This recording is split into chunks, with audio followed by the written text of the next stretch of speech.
Hello everyone, good morning. Welcome to our channel, The Next Level Academy. This is me, Donna Vardhan. और आज हम continue करने वाले हैं हमारा न्यूज़पेपर एनालिसिस। तो आज हम द हिंदू न्यूज़पेपर का एनालिसिस अच्छे से करेंगे, लेकिन आपको पता है कि ये सिर्फ एक नॉर्मल बोरिंग न्यूज़पेपर एनालिसिस नहीं होने वाला जहाँ पे मैं आपको इम्पॉर्टेंट न्यूज़ बताने वाली हूँ। नो, आप यहाँ पे एंगेज करोगे मेरे साथ पार्टिसिपेट करोगे एक्टिवली, कि कहीं आप देखते देखते सो ना जाओ। ओके, तो इस न्यूज़पेपर एनालिसिस में आपको मिलने वाले हैं एमसीक्यूज, उसके आंसर्स, मेंस रिलेटेड क्वेश्चंस जिससे आप आंसर राइटिंग प्रैक्टिस कर सको, एंड साथ में मिलेंगे एक्सप्लेनेशन। ओके, साथ में मैं दूंगी आपको सारे अच्छे से एक्सप्लेनेशन। सो कुछ इम्पोर्टेंट न्यूज़ हो गए आपके, जैसे निफा वायरस केस के बारे में हम जानने वाले हैं। देन आरबीआई ने क्यों आपका जो फंड आता है उसको इतना कम रखा है, पब्लिक प्रोविडेंट फंड को इतना क्यों कम रखा है इंटरेस्ट रेट, हम उसके बारे में जानेंगे। गारमेंट सेक्टर में क्या प्रॉब्लम हो रही है, हम उसके बारे में जानेंगे। टर्की और साइप्रस में क्या इश्यूज हो रहे हैं, हम इसके बारे में जानेंगे। ऑलराइट, सो ये थे आज के ताज़ा headlines. So let's continue with our MCQ and analysis and explanation. All right? Okay. So, our first question is, why did the Kerala government impose containment measures recently as mentioned in the article? Kerala government ने क्यों containment measures recently impose कर दिया, ऐसा क्या हो गया है? What will be the answer? Rising cases of COVID-19, outbreak of Nipah virus, increase in dengue fever cases और spread of H1N1 इन्फ्लुएंजा। क्या हो सकता है बोलो? रिसेंटली हमने कल पढ़ा था, राइट? अगर आपने वो वीडियो नहीं देखा तो आप कंटिन्यू करो हमारे साथ, रोज बने रहो, रोज अपडेट रहोगे। ओके, तो रीजन है आपका सही आंसर है number 2। Okay, answer number 2, that is outbreak of Nipah virus. So now let's hear out the explanation. Okay, तो एक्सप्लेनेशन सुनो। केरला गवर्नमेंट, अच्छा ये जो आपका सेगमेंट है निफा वायरस वाला, ये रेलिवेंट है आपके जीएस पेपर 2 के लिए। ऑलराइट, जीएस पेपर 2 में ये रेलिवेंट है। So now here the explanation. Kerala government ने रीसेंट कंटेनमेंट मेजर्स इसलिए इम्पोज किए हैं क्योंकि वहाँ निफा वायरस का आउटब्रेक हुआ है। क्या वायरस? निफा virus. Okay, the Hindu newspaper के हिसाब से ये कंटेनमेंट मेजर्स कोझिकोड डिस्ट्रिक्ट के कुछ एरियाज में लगाए गए हैं जहां केसेस रिपोर्ट हुए हैं। कहाँ कहाँ मिले हैं ये? कोझिकोड। ओके, मैं लिख देती हूँ, just give me a minute. Kozhikode, alright, this is K. Please bear with my handwriting, ये इससे लिखना मेरे लिए बहुत टफ हो जाता है। ओके, सो लगाए गए हैं जहाँ केसेस रिपोर्ट हुए हैं। लोकल एडमिनिस्ट्रेटर्स ने स्ट्रिक्ट गाइडलाइंस फॉलो करते हुए कंटेनमेंट जोन्स डिक्लेयर किए हैं ताकि वायरस का फर्दर स्प्रेड रोका जा सके। ओके, हेल्थ ऑफिशियल्स ने ये भी बताया है कि जोन्स में मूवमेंट रेस्ट्रिक्ट किया गया है और एसेंशियल सर्विसेज को छोड़कर बाकी सब बंद कर दिया गया है। स्कूल्स और ऑफिसेज को टेम्पररी शट कर दिया गया है और लोगों को घर पर ही रहने की एडवाइस दी गई है। ये सब स्टेप्स इसलिए लिए गए हैं ताकि वायरस को इफेक्टिवली कंट्रोल किया जा सके और पब्लिक हेल्थ को इंश्योर किया जा सके। इसके अलावा स्टेट हेल्थ डिपार्टमेंट ने अफेक्टेड एरियाज में टेस्टिंग और सर्विलेंस को भी क्या है, टेस्टिंग और आपके सर्विलेंस को भी इंटेंसिफाई कर दिया गया है। ऑलराइट, मैं यहाँ पे लिख देती हूँ आपके टेस्टिंग। ऑलराइट, टेस्टिंग को बहुत ज़्यादा इंटेंसिफाई कर दिया है, सर्विलेंस को भी बहुत ज़्यादा इंटेंसिफाई कर दिया गया है। और लोगों से अपील की गई है कि अगर उन्हें सिम्टम्स फील हो तो तुरंत मेडिकल हेल्प ले और आइसोलेशन गाइडलाइंस फॉलो करें। Alright, now let's move on to our next question. What did The Reserve Bank of India RBI recently announced regarding the Public Provident Fund PPF returns.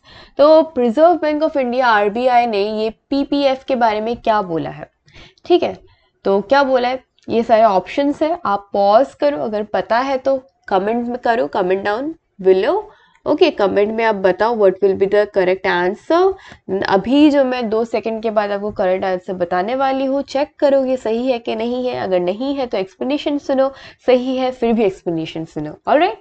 So the correct answer will be what, the correct answer will be number 2, that is PPF return will remain लो।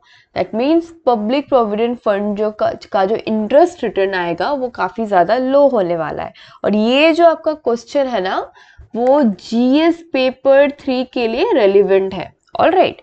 तो explanation सुनो। Reserve bank of India ने recent announcement में ये बताया है कि public provident fund PPF returns को current level पर ही रखा जाएगा, जो कि कितना है 7.1%, ऑलराइट, 7.1% है एज ऑफ नाउ। ये इंटरेस्ट रेट कम है माना जाता है, काफ़ी कम है माना जाता है, और इससे इन्वेस्टर्स को बहुत ज़्यादा रिटर्न्स की एक्सपेक्टेशंस नहीं रखनी चाहिए। ये डिसीजन ग्लोबल इकोनॉमिक अनसर्टेनिटीज़ के बीच फाइनेंशियल स्टेबिलिटी प्रोवाइड करने के लिए लिया गया है, ऑलराइट। स्मॉल सेविंग स्कीम्स में प्रेडिक्टेबिलिटी और स्टेबिलिटी को इंश्योर करने के लिए ये स्टेप्स उठाए गए हैं, जो कि उन इन्वेस्टर्स के लिए बेनिफिशियल है जो low risk investment option prefer करते हैं, जैसे रिटायर कर चुके हैं, राइट, और बच्चों की जो एजुकेशन के लिए सेविंग्स करने वाले पेरेंट्स हैं, उनके लिए ये काफ़ी ज़्यादा सही होगा। तो इससे रिलेटेड एक मेंस का मैं क्वेश्चन बता रही हूँ, ऑलराइट, आप इसको नोट डाउन करो, डिक्टेट कर रही हूँ। तो analyse the reserve bank of India's decision to maintain the current Public Provident Fund PPF interest rates amidst global economic uncertainties. How do such financial measures impact the economic stability and investment behavior of the public? ये जो question है आपको description box में मिल जाएगा, अगर आपने मेरे साथ आप नहीं लिख पाए मेरे बोलने के साथ साथ, तो डिस्क्रिप्शन बॉक्स आप चेक करो, वहां पे आपको ये क्वेश्चन मिल जाएगा, alright. So let's move on to our next question. So the next question is question number 3, what significant challenge is currently affecting the garment sector as reported in the article? अभी garment sector में क्या problem हो रहा है हम ये देखेंगे। There are few 4 options. So what will be the right option according to you? Shortage of skilled labor? No. Lack of technological advancement? No. Environmental regulations? No. Shortage of skilled labor? No. तो सही answer क्या होगा? High import duties affecting exports. Alright. So the right answer will be high import duties affecting exports, alright. तो इसका explanation है, और ये जो क्वेश्चन है ना, ये आपके GS 3 के लिए रेलिवेंट है। सो गारमेंट सेक्टर को फिलहाल एक सिग्निफिकेंट चैलेंज का सामना करना पड़ रहा है, जो है हाई इंपोर्ट ड्यूटीज। ये इंपोर्ट ड्यूटीज एक्सपोर्ट्स को नेगेटिवली अफेक्ट कर रहा है, ओके। मतलब जब इंडियंस गारमेंट मैन्युफैक्चरर अपने प्रोडक्ट्स को इंटरनेशनल मार्केट में एक्सपोर्ट करने की कोशिश करते हैं, तो उन्हें ज़्यादा इंपोर्ट ड्यूटीज देनी पड़ती है। इस वजह से उनके प्रोडक्ट्स की कॉस्ट बढ़ जाती है और वो इंटरनेशनल मार्केट में कम्पिटिटिव नहीं रह पाते। रिजल्ट्स ये होता है कि उन्हें अपने प्रोडक्ट्स बेचने में मुश्किल होती है और उनका एक्सपोर्ट बिजनेस इफेक्ट होता है, okay. Now let's move on to our next question. Consider the following statements about Turkey's stance on building a naval base in Cyprus. ठीक है, टर्की ने साइप्रस में नेवल बेस बनाने पर क्या बात बोला है, उन्होंने क्या स्टेटमेंट दी है, चलो देखते हैं। 3 स्टेटमेंट यहाँ पे दी गई है। It is according to the UPSC prelims pattern, right. तो फर्स्ट ऑप्शन है, Turkey is ready to build a naval base if necessary. The decision is linked to increasing tension with Greece. The move is response to potential threat from NATO alliance. तो ये और ये तो सही है, but ये वाला जो आपका ऑप्शन है number 3, the move is a response to potential threat from NATO allies is totally wrong. So what will be the correct answer? Number B, 1 and 2 only. That means Turkey is ready to build a naval base if necessary, and मतलब Turkey ready है naval base बनाने के लिए Cyprus में अगर ज़रूरत पड़ी तो। और ग्रीस और टर्की के बीच में जो टेंशन का माहौल है उसके वजह से ये बनाया जा रहा है। टर्की का ये स्टेटमेंट था, बनाया जा सकता है, ये उनका स्टेटमेंट था। चलो एक्सप्लेनेशन सुनो। तो देखो, फर्स्ट एक्सप्लेनेशन है Turkey is ready to build a naval base if necessary. तो ये तो सही है, राइट। टर्की ने कहा है कि अगर जरूरत पड़ती है तो वो साइप्रस में नेवल बेस बनाने के लिए तैयार है। ओके, सेकंड डिसीजन, सेकंड आपका स्टेटमेंट क्या है कि the decision is linked to increasing tension with Greece. तो ये भी सही है, ग्रीस और टर्की के बीच टेंशन्स बढ़ रही है, राइट। और इसी वजह से टर्की अपने मिलिट्री प्रेजेंस को एनहांस करने का प्लान कर रहा है साइप्रस में एक नेवल बेस बना के। लेकिन जो थर्ड आपका स्टेटमेंट है, the move is a response to potential threat from NATO alliance, ये तो गलत है।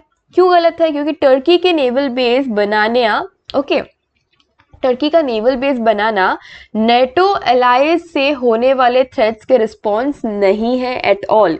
ये मेनली ग्रीस जो कंट्री है उसके साथ टेंशन्स और साइप्रस में स्ट्रेटेजिक इंटरेस्ट की वजह से है। नेटो अलायंस का यहाँ पे कोई रोल ही नहीं है। ऑलराइट, तो सही आंसर क्या होगा? बी होगा। Now, let's move on to our fifth question. Consider the following statements about the recent diplomatic negotiations between China and Philippines. तो चाइना एंड फिलीपींस में क्या डिप्लोमेटिक नेगोशिएशंस हुए हैं वो स्टेटमेंट्स अभी हम देखते हैं कौन सा करेक्ट है और कौन सा करेक्ट नहीं है। So first statement is that they reached a deal to stop clashes at Shoal. Okay. Second is both countries have disputes over the South China Sea. Third statement is the agreement includes joint military exercise. Now see, the first option है आपका they reached a deal to stop clashes at Shoal. That Shoal आपका जो place है उधर में clash कम करने के लिए। ऑलराइट, तो ये तो सही है। क्यों सही है? चाइना और फिलीपींस ने एक डील किया है जो किसी शोल जैसे छोटी सी एक आइलैंड है उस पर होने वाले क्लैशेस को रोकने के लिए है। ऑलराइट, उसने एक डील किया, चाइना और फिलीपींस ने डील किया है कि शोल पे कोई भी क्लैशेस होगा तो हम उसको रोकेंगे। अभी देखते हैं उनका सेकेंड स्टेटमेंट जो कि है both countries have disputes over the South China Sea. ये तो सही है, साउथ चाइना सी को लेकर चाइना और फिलीपींस के बीच डिस्प्यूट्स है जो उनके टेरिटोरियल क्लेम्स और मैरीटाइम राइट्स से रिलेटेड है कंप्लीटली। ओके, तो नंबर 1 भी सही है, नंबर 2 भी सही है। थर्ड स्टेटमेंट क्या है? थर्ड स्टेटमेंट है the agreement include joint military exercises, but ये तो कंप्लीटली गलत है, कंप्लीटली गलत। ओके, इस एग्रीमेंट में जॉइंट मिलिट्री एक्सरसाइज शामिल नहीं है at all. Agreement mainly clashes को रोकने और टेरिटोरियल डिस्प्यूट्स को मैनेज करने के लिए है। तो सही आंसर क्या होगा आपका? Number A, that is 1 and 2 only, because statement 1 and statement 2 ही सही है, स्टेटमेंट 3 कंप्लीटली गलत है। Okay, now last question of today's newspaper analysis, that is what major diplomatic issues addressed between China and several neighboring countries according to the article.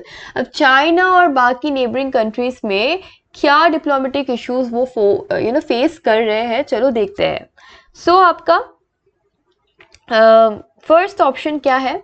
Border security cooperation.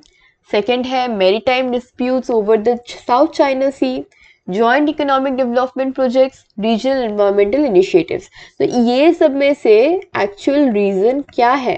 देखो, China और उनके neighbouring countries के बीच का major diplomatic issue जो article में discuss किया है वो फर्स्ट है आपका maritime dispute over the South China Sea, जो कि actually is the most valid reason. Okay, so अभी देखो, साउथ चाइना सी एक स्ट्रेटेजिक और रिसोर्स रिच एरिया है जहाँ पे चाइना और कई नेबरिंग कंट्रीज जैसे Philippines, Vietnam, then Malaysia, Brunei के बीच टेरिटोरियल क्लेम्स है। ओके, चाइना का 9 डैश लाइन के थ्रू एक एक्सटेंसिव टेरिटोरियल क्लेम है। ओके, क्या है? 9 dash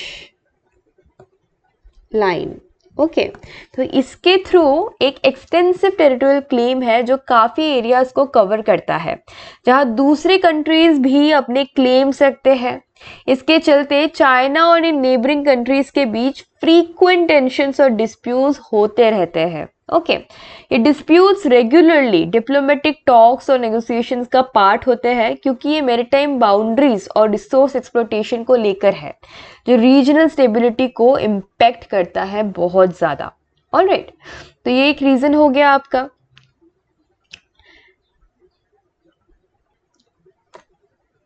Then comes your border security cooperation. All right, border security cooperation देखो, बॉर्डर सिक्योरिटी जो कि चाइना और उसके नेबरिंग कंट्रीज के बीच होती है, राइट, इससे भी डिप्लोमेटिक नेगोशिएशन की ज़रूरत होती है, लेकिन ये स्पेसिफिक इशू जो है मैरीटाइम डिस्प्यूट से ये ज़्यादा प्रोमिनेंट नहीं है। ज़्यादा प्रोमिनेंट मैरीटाइम डिस्प्यूट ही है साउथ चाइना का। एंड सेकंड आपका आता है बॉर्डर सिक्योरिटी कोऑपरेशन, लेकिन ये भी है इन लिस्ट। लेकिन ये जो joint economic development project and regional environmental initiatives, ये एज सच इतना रेलिवेंट नहीं है इस स्टेटमेंट में एट ऑल। क्यों नहीं है? क्योंकि इकोनॉमिक प्रोजेक्ट्स जो मल्टीपल कंट्रीज के बीच जॉइंटली अंडरटेक किया जाता है वो भी इम्पोर्टेंट है, लेकिन ये मैरीटाइम डिस्प्यूट से ज़्यादा सेंट्रल इशू नहीं है इस कॉन्टेक्स्ट में। ओके, रीजनल एनवायरमेंटल इनिशिएटिव्स का क्या है कि एनवायरमेंटल इश्यूज भी इम्पोर्टेंट है, डेफिनेटली है, लेकिन अभी तक ये मेजर डिप्लोमेटिक इशू नहीं बन पाया है जब मैरीटाइम डिस्प्यूट्स इतना इंटेंस है एज ऑफ नाउ। ओके, तो इसीलिए आर्टिकल के कॉन्टेक्स्ट में चाइना और नेबरिंग कंट्रीज के बीच मेजर डिप्लोमेटिक इश्यूज हैं। Maritime disputes over South China Sea और बॉर्डर सिक्योरिटी कोऑपरेशन भी रिलेवेंट है, लेकिन जॉइंट इकोनॉमिक डेवलपमेंट प्रोजेक्ट्स और रीजनल एनवायरमेंटल इनिशिएटिव उतनी इंपॉर्टेंस नहीं रखती है। तो सही आंसर आपकी क्या होगी? Answer number B, that is statement 1 and statement 2 as I discussed, right. Also अगर ये सॉल्व हो जाता है आपका साउथ चाइना सी का डिस्प्यूट एंड ऑल, तो हम होप कर सकते हैं कि इंडिया का जो अक्साई चीन एरिया है उसमें भी समझौता हो और आपका जो इंडिया चाइना बॉर्डर है उसमें भी काफ़ी ज़्यादा पीस एक बने रहे। ऐसे हर टाइम एक जो हीट, एक इंटेंस मोमेंट रहता है वो ऐसा ना रहे, पीसफुल रहे, हम ये एक्सपेक्ट कर सकते हैं, लेकिन ज़्यादा एक्सपेक्टेशन रखनी नहीं चाहिए, right. So that's all for today's video guys. So आपको 6 MCQs दिए गए हैं। अगर आप अच्छा रिस्पॉन्स करते हो, अगर आप कमेंट करते हो, लाइक करते हो, शेयर करते हो अपने दोस्तों के साथ, तो हम डेफिनेटली रोज़ सुबह उठ के आपको सबसे पहले वीडियोस पहुंचाएंगे। और अगर कुछ भी डाउट है, आपको समझ नहीं आया, तो कमेंट करो। Alright, do comment down below anything. Description box ज़रूर चेक करना, डिस्क्रिप्शन बॉक्स में आपको क्वेश्चंस मिल जाएंगे। साथ ही साथ अपने एस्पिरेंट दोस्तों को शेयर करो, उनके लिए काफ़ी अच्छा होगा। प्रीलिम्स की तैयारी हो जाएगी, करंट अफेयर्स की तैयारी हो जाएगी। Also subscribe our channel and press the bell icon. Thank you for watching. God bless you.